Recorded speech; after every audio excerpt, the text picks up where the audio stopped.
नमस्कार, AB star news देख रहे हैं आप। मैं हूं आपके साथ हुज़ैफा गौर।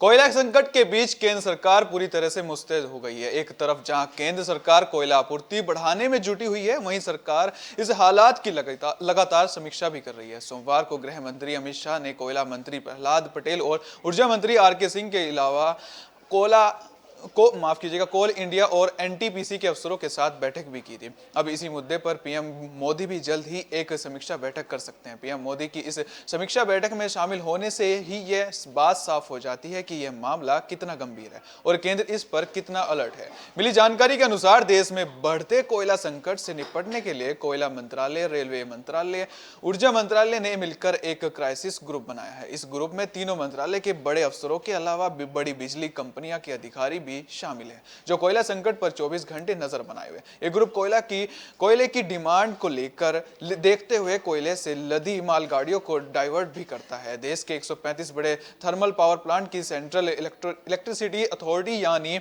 CEA यूनिट के तहत मॉनिटरिंग होती है। फिलहाल इनमें से करीब 120 प्लांट तक मालगाड़ियों से कोयला पहुंचता है। रेलवे को माल सप्लाई के लिए 750 रैक की जरूरत है, लेकिन उसके पास मात्र 100 रिजर्व बैंक है।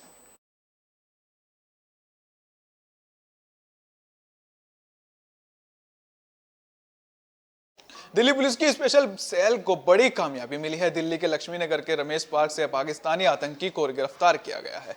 दिल्ली पुलिस की स्पेशल सेल ने आतंकी को सोमवार की रात को गिरफ्तार किया है। दिल्ली और कई शहरों में हमले की धमकी थी। आपको बता दें कि ISI ने दिल्ली समेत पूरे देश में हमलों को के लिए आतंकी को ट्रेनिंग दी थी। उसके कब्जे से AK-47 हैंड ग्रेनेड समेत कई हथियार बरामद किए गए। स्पेशल सेल की आतंकी से पूछताछ चल रही है। आतंकी फर्जी ID से दिल्ली के शास्त्री नगर में रह रहा था। पकड़ा गया आतंकी नेपाल के रास्ते दिल्ली पहुंचा था। दिल्ली पुलिस की स्पेशल सेल की DCP प्रमोद कुशवाहा ने कहा कि आतंकी अशरफ भारतीय पहचान का उपयोग करते हुए 10 साल से अधिक समय से भारत में रह रहा था।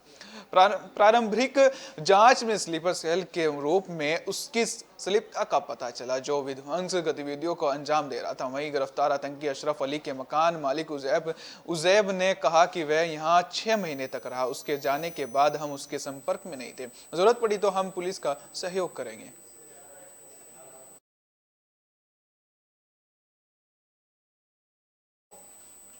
सोमवार को जम्मू कश्मीर के पूंछ में आतंकियों ने कायराना हरकत दिखाते हुए और सेना पर घात लगाकर हमला किया था, जिसमें सेना के 5 जवान शहीद हो गए थे। वहीं जम्मू कश्मीर की पूर्व CM महबूबा मुफ्ती का विवादित बयान सामने आया। महबूबा ने कहा कि कोई हमारे मुल्क की गोली से मरे तो ठीक, लेकिन आतंकी की गोली से मरे तो गलत कैसे। एक सभा को संबोधित करते हुए महबूबा ने कहा कि हम आतंकवादियों की गोलियों से मरने वालों के परिजनों से मिलते हैं। हाल ही में CRPF ने SC समुदाय के एक व्यक्ति की गोली मारकर हत्या कर दी थी। हम उनके परिवार से मिलने गए, लेकिन घर पर ताला लगा हुआ था। ये कैसा सिस्टम है इनका। कोई हमारे मुल्क की गोली से मरे तो ठीक है, वो आतंकी की गोली से मरे तो वो गलत। उधर महबूबा के बयान पर मध्य प्रदेश के गृह मंत्री नरोत्तम मिश्र ने अपनी तीखी प्रतिक्रिया दी है। नरोत्तम मिश्र ने कहा महबूबा मुफ्ती का बयान अप्रत्यक्ष रूप से टुकड़े टुकड़े गैंग का समर्थन है। पूरा देश उनकी नीयत को समझ रहा है।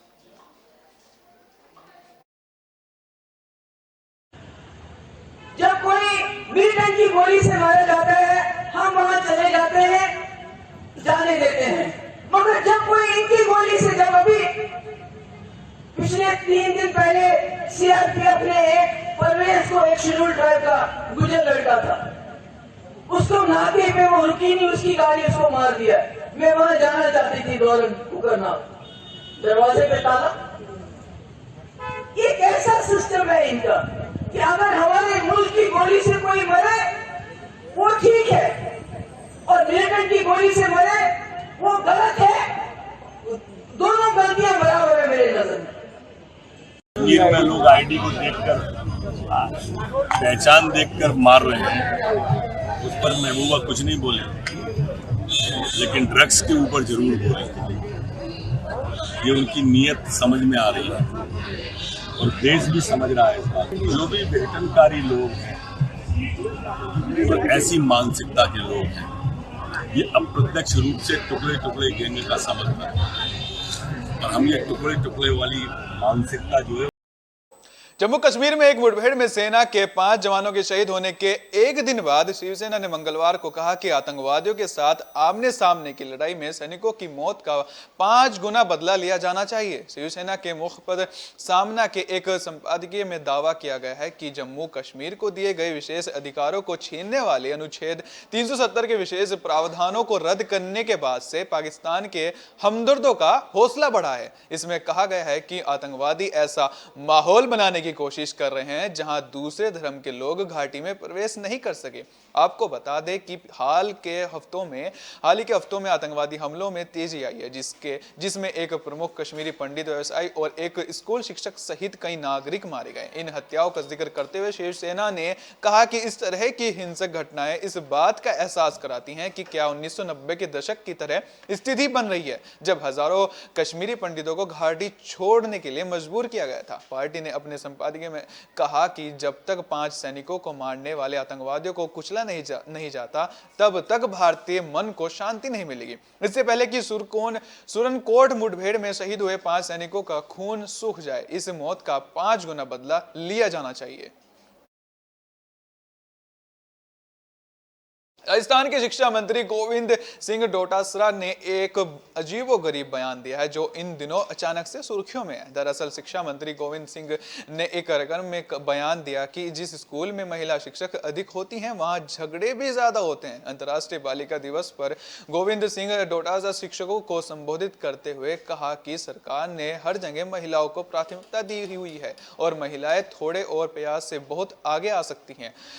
आगे उन्होंने कहा कि हमारे पास कई लोग आते हैं, कहते हैं कि शहर के पास हमारी ड्यूटी लगा दीजिए। हम लोगों से कहते हैं जगह नहीं है, फिर वे लोग कहते हैं कि जगह कैसे होगी। सारी महिला शिक्षकों को शहर के नजदीक लगा दिया गया। शिक्षा मंत्री गोविंद सिंह ने कहा कि महिलाओं के लिए सरकार ने कई नीति बनाई है। सिलेक्शन प्रमोशन में महिलाओं को प्राथमिकता दी है। कई लोगों को ये अच्छा नहीं लगता। वे पूछते हैं कि क्या हम लोग अच्छा नहीं पढ़ाते हैं। लेकिन एक बात मैं आप लोगों से कहना चाहूंगा, महिला टीचर्स की आपस में झगड़े लड़ाई भी बहुत होते हैं। जिस स्कूल में महिला स्टाफ ज्यादा हो जाए वहां वारे न्यारे हो जाएंगे।